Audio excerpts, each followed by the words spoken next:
What's good, you guys? This is Danny Brofe back in the Bo Dojo so that we can focus on how to unlock your true sound.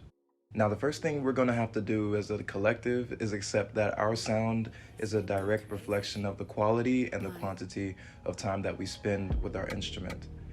The bass is at a unique point in its history right now when so many great players, both established and upcoming, are simply pushing the envelope in what is possible on the instrument. So that means that we cannot come up with any excuses when it comes to learning to the best and to the deepest depths of our ability how to produce great sound. Let's go ahead and hop in. Now, of course, you need to be taking the time to warm up your own hands, especially making sure your right hand is feeling fluent on the bow. Give up your prayers or your adulation to whoever it may concern, but you're not quite ready yet. I got a quick little gem for you. Trust it'll be fast. You see, your bow sound is contingent on 4 different areas that you have to unlock. That'll be your shoulder, your elbow, your wrist, and your fingers. If any of these hinges aren't unlocked, it'll be very easy to be able to tell because you'll look pretty unnatural, like a scarecrow or some mob boss from back in the 40s. Just something that's out of a cartoon, more or less, that really won't be conducive to your sound overall. So pay attention to these 4 areas of stress. Tension is very visible and very audible on the bass.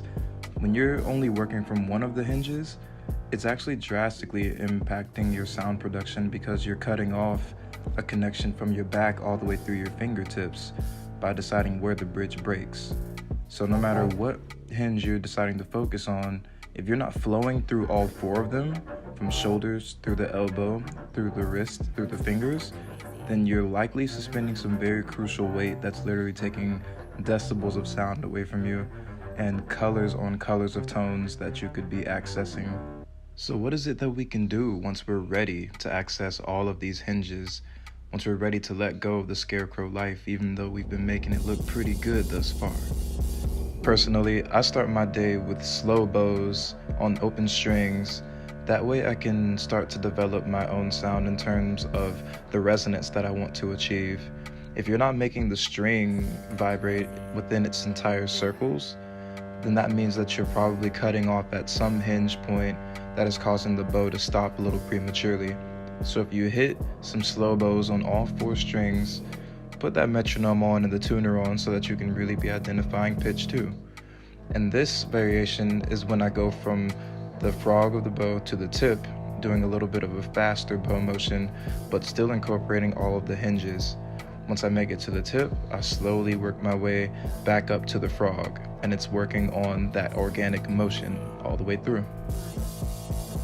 That leads us to the slow scales, where I like to crescendo and decrescendo as far as getting to the apex of the sound right as I'm changing the bow, and then coming back away, decrescendoing to a quiet sound.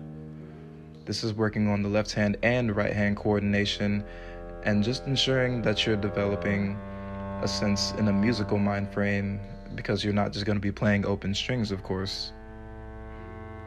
All of the same principles apply once you make it to the higher string. It's just that you have an opportunity to experiment with a brighter sound while also maintaining engagement on the string.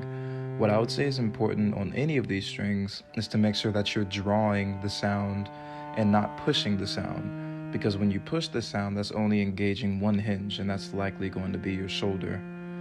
If you're snatching the sound, that's obviously only going to be operating on one hinge, which is more than likely your wrist or your elbow.